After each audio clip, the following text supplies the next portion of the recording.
दिल्ली के Connaught place स्थित press club में सुहेल देव भारतीय समाज पार्टी के प्रत्याशी धर्मवीर सिंह ने एक प्रेस कॉन्फ्रेंस का आयोजन किया, जिसमें राष्ट्रीय प्रमुख महासचिव और पूर्व राज्य मंत्री डॉक्टर अरविंद राजभर भी उपस्थित रहे। इस प्रेस कॉन्फ्रेंस में डॉक्टर अरविंद राजभर ने बताया कि अगर पार्टी के प्रत्याशी जीतते हैं तो वे विधवाओं को पेंशन दिलाने, गैस सिलेंडर के दाम कम करने और शराब बंद करने का काम करेंगे। दिल्ली चुनाव में सुहेल देव भारतीय समाज पार्टी ने पहली बार प्रवेश किया है। जब से हमारी पार्टी बनी है तब से लगातार हम लोग अपने संगठन का विस्तार कर रहे हैं और जब हमारे उन 3 विधानसभाओं में विस्तार संगठन का हुआ तो अवसर मिला चुनाव लड़ने का। हमने अपने 3 प्रत्याशी चुनाव मैदान में उतारे, जिसमें से जनकपुरी सीट से हमारे धर्मवीर जी लड़ रहे हैं, द्वारिका सीट से अरविंद कुमार फौजी जी लड़ रहे हैं और मटियाला सीट से श्री विनोद चौहान जी जो रिटायर्ड सूबेदार हैं। ये 3 प्रत्याशी हम चुनाव मैदान में उतारे हैं।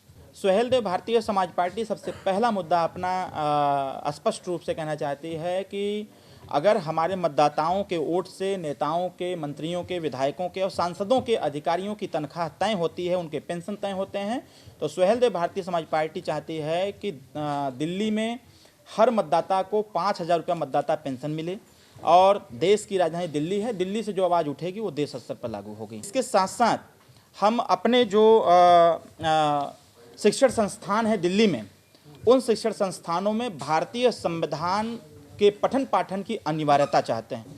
इसके लिए हम अपने प्रत्याशी लड़ा रहे हैं कि जब हमारा प्रत्याशी जीत करके सदन में जाएगा तो वह इस बात को स्पष्ट रूप से रखने का प्रयास करेगा कि जो लोग संविधान की दुहाई देते हैं, संविधान को कोई जेब में रख के चलता है, कोई सीने से लगा के चलता है, कोई सर पर रख के चलता है। संविधान को जेब में, सीने से और सर पे रखने से बच्चे संविधान नहीं पढ़ सकते जब तक इसको अनिवार्य रूप से लागू न किया जाए।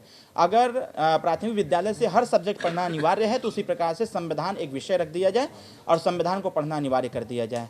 भारत सरकार ने तय किया कि 1 नेशन 1 इलेक्शन होना चाहिए, तो सुहेल देव भारतीय समाज पार्टी दिल्ली से ही इस आवाज़ को उठाना चाहती है कि 1 नेशन 1 इलेक्शन के साथ साथ 1 नेशन 1 एजुकेशन की भी चर्चा होनी चाहिए, जिससे कि एक प्रकार की शिक्षा हो, गरीब और अमीर को एक प्रकार की शिक्षा प्राप्त हो। इसके साथ साथ सुहेल देव भारतीय समाज पार्टी अपने एजेंडे को जो दिल्ली में लेके चल रही है, उस एजेंडे में एक यह भी एजेंडा है कि हम उत्तर प्रदेश में दिल्ली में वृद्धा पेंशन जो है, वृद्धा पेंशन वह हम 2500 रुपया करना चाहते हैं, क्योंकि उत्तर प्रदेश में 1200 हम लोगों ने पहुंचा दिया है। दिल्ली राजधानी है देश की, जब दिल्ली से 2500 रुपया पेंशन मिलेगा तो पूरे देश में लागू होगा। इसके अलावा उन्होंने ये भी वादा किया कि वह कर्मचारियों की तनख्वाह 3 गुना बढ़ने के लिए प्रमुखता से रखा जाएगा, ताकि वे अपने बच्चों को उच्च शिक्षा प्रदान कर सकें। ताज़ा तरीन खबरों को जानने के लिए अभी टाइप करें दिव्य दिल्ली न्यूज।